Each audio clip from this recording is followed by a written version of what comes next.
very short video to talk about the question of the subject of mentoring. And this was because one of my students recently asked me, how do I get a mentor in the animation industry? And I thought this is a really good question because of course you can't apply for a mentor. There are no jobs out there for mentors. And I think that mentoring is something that kind of happens organically. And you should think of anyone you are working with, typically people who are older than you and whose careers are more advanced, as potential mentors in the industry. In a sense, your first mentors will always be your parents. You know, you're learning from the people around you. You're taking the best qualities, hopefully, from your parents and trying to apply those qualities in your own life. And then you apply, then you'll find that some of your teachers will be mentors to you at school. And then, of course, later on, anyone who studies with me at Animation Apprentice or at Escape Studios, I become in effect a mentor to them. And this is what I mean when I say that it's a kind of an organic process. There's no formal job description as mentor. If I think of all the mentors that I've had in the course of my career, they've not been people who've sort of signed a form and said, okay, right now I'm going to be your mentor. They've more just been people typically who were more senior than me, more experienced, better than me in many ways, who were prepared to help me and guide me through the industry. Obviously, my father was very much a mentor for me as an animator and also a person.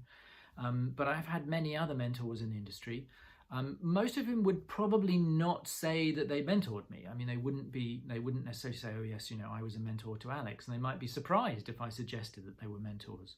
People like James Baxter, who actually was a direct contemporary of mine. We both started on Who Framed Roger Rabbit at the same time, but his career advanced very, very rapidly at Disney, and he was my lead animator on The Road to El Dorado. And so he helped me to learn more about character posing and overlapping action and other animation-related skills. Other mentors included Andreas Deja, who was my lead animator on The Lion King, who helped me a lot with drawing and posing. Duncan Marjoribanks, who was my lead on Pocahontas. Also the producer Max Howard, who has helped me at various points throughout my career. Max would probably never say, oh yes, I was a mentor to Alex, but he really has been. He's helped me enormously in the course of my career, and I owe him in many ways a great debt of gratitude. So the thing to remember is that you're going to meet all kinds of people in your animation career path who will help you along the way. It might be a recruiter, it might be a producer, it might be a senior animator, it might be a lead animator, it might be a director, it might be anyone really who's willing to help you. And remember that you've got to have an openness to learning. So part of it is that you've got to be open to taking advice and criticism and listening to what these people can offer you. I find with my own students, you know, many students are very, very open to coming to me saying, here's my demo reel, you know, can you give me feedback? I'm not getting a job at such and such a place, you know, will you help me improve my reel? And other students are less keen on coming forward and asking for help. So I think a willingness to ask for help is very much part of the mentorship process, because people won't necessarily know that you need help and assistance. If you don't say anything, they might assume that, you know, you're absolutely fine. But these relationships will grow naturally over time, and you know, mentors can occur in quite surprising places.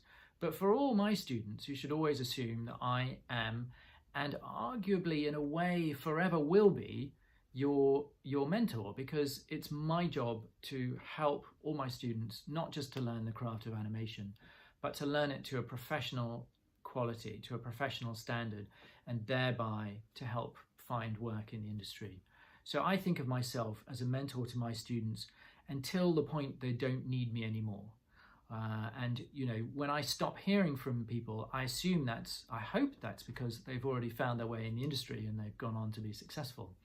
But you know, if there's anything blocking you, if there's something stopping you, then you should never hesitate to come back for help and you know, a demo reel polish, career advice, anything of that nature. So in conclusion, I would say mentors are out there all the time. You're going to find them. There's no job description.